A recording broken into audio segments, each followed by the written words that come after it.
Hello, beautiful Guitar Club members. New video, same shirt. That's right, 3 in a row, baby. We're gonna set a record here. So the other thing I wanted to provide you guys was a resource on some advanced chords, or not advanced chords, but additional chords. So I've talked a lot about the idea of most songs being written in 1, 4, 5, and 6. 1, 4, 5, 6. 1, 4, 5, 6. Those 4 chords, and you got 90% of the songs out there. But every now and then, some clever songwriter who actually cares about music will throw in a 2 or a 3, and then your mind will be blown. Like, how do I play that chord? Why is that even here? And I've actually seen in Guitar Club you guys doing some of these songs where you're playing in G and all of a sudden you have to play a B minor and you're like, what is a B minor? So I want to show you some additional chords that you can plug into the key voicings that you already know that will help you play some of those songs, things from songs. It's thundering outside, so maybe we'll get to do some AC/DC songs here in a minute. No, probably not. Not on acoustic, not me. So G, right? You have your G, that's your 1 chord. You have a C, which is the 4 chord. D is the 5 chord. E minor is the 6 minor, right? So 1, 4, 5, and 6. But what about 2? Well, in 2, in the key of G, the 2 chord is an A minor. Well, most of you probably already know how to play A minor, so it's no problem for you to switch there.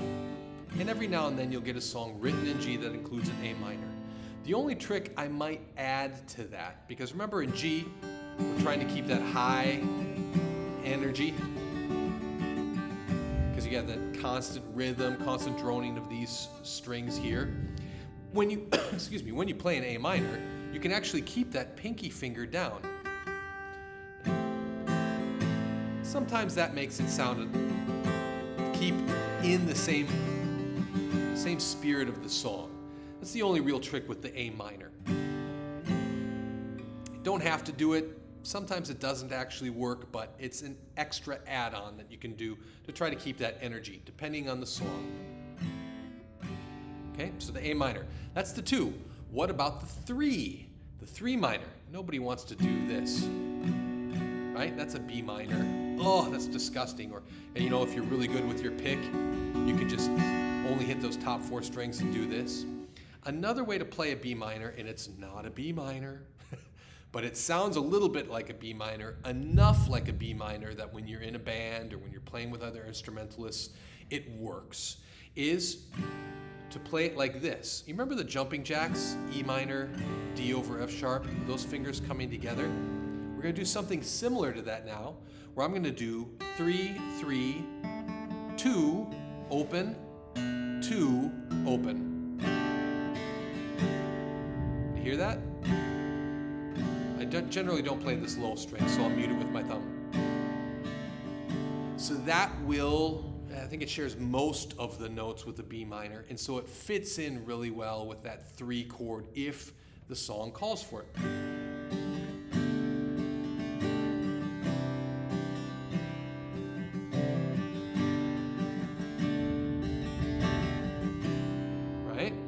So there are songs that do require that 3. So in the key of G, those are the chords you're going to use, right? Bum, bum, bum, right? And then sometimes you'll have a 3. Hear the difference between the 6 and the 3.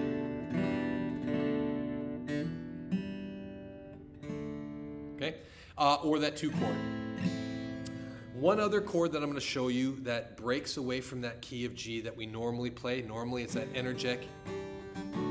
Some of you guys actually play G like this, like an actual G, and then you switch over to C, a full C, right? And you play your D, a full D, which is beautiful, and you're actually a real guitarist if you do that, right? If you go from a C to a G like this, those are actual chords. Well, if I have my C, and I'm actually playing a C over G here, see how I'm using these two? An actual C is this, that's a C over E, C over G is here. I want you to try playing that C over G. So it's open, 1, open, 2, 3, 3. So I got my 1 chord, which is my G. I got my 4 chord, which is my C. Now my 5 chord, which is a D. Rather than going all the way from this C and moving all of my fingers over here and wasting time, I'm going to take that C over G, and I'm going to slide it up 2 frets. Oh, doesn't that sound like early 90s folk music right there? So beautiful. It's like a Sarah McLachlan chord. McLachlan? It's a beautiful chord, and that's a D, right?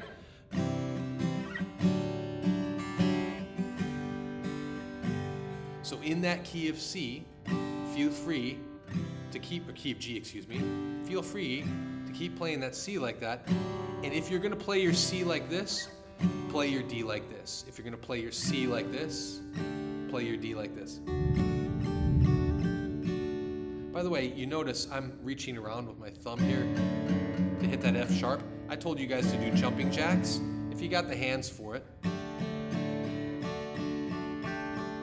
And you can use your pinky up there. So those are more advanced techniques in the key of G that will help you get by. Remember the B minor, right? Oh, that was ugly. B minor, A minor, and that fun little D there, okay? And if you can, if you play the D down here, use that thumb to wrap around. That way you can get the D, sus, D, D4, D, sus, D, or sorry, D, D, sus, right? Play with that.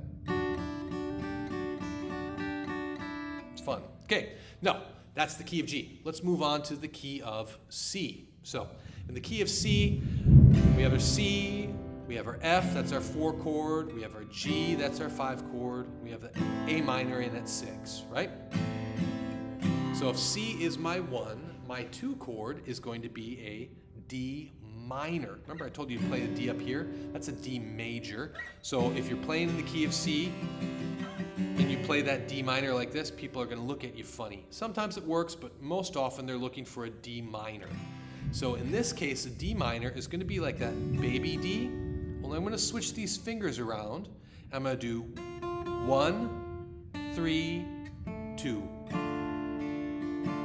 You hear that minor?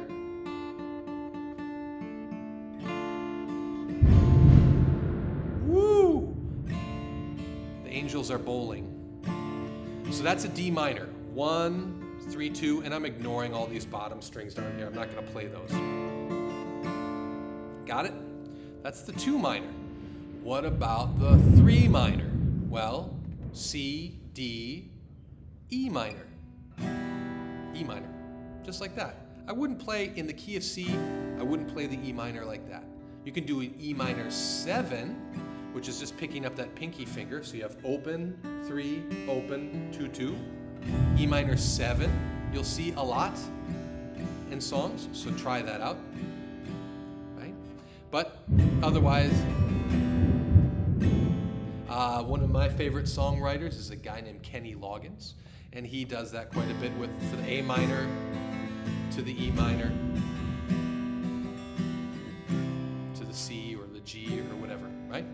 So E minor, D minor, those are going to be the 2 chords in the key of C. Now let's get really beautiful, right? I mean, you're already beautiful. Let's get more beautiful.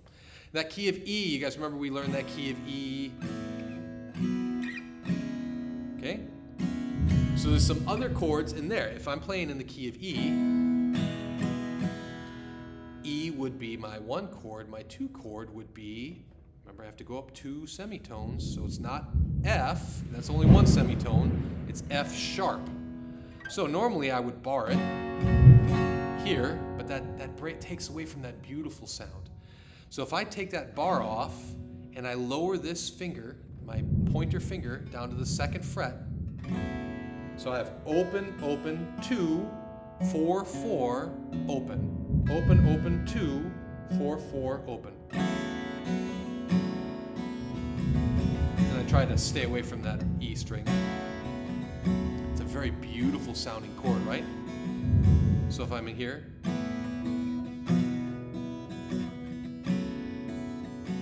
it keeps with that open sound, right? So that's that F sharp. Open, open, 2, 4, 4, open. Right? G sharp minor, I haven't found a good way of playing. I was taught once by somebody who's a professional guitarist, and I forgot completely how to do it. If I have to play that chord, oftentimes I will just do, what do? I think I do, no. wants an F sharp minor. I don't know how to do a G sharp minor.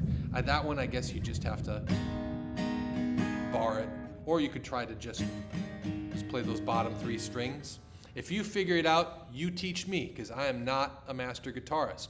I'm just an intermediate player. So, in the key of E, maybe use a capo and play in a different key if you got to hit that 3 minor. Got it? So those are the little more advanced chords for the key of G, the key of C, and the key of E. Have a wonderful, restful weekend, I guess, in this case. See ya.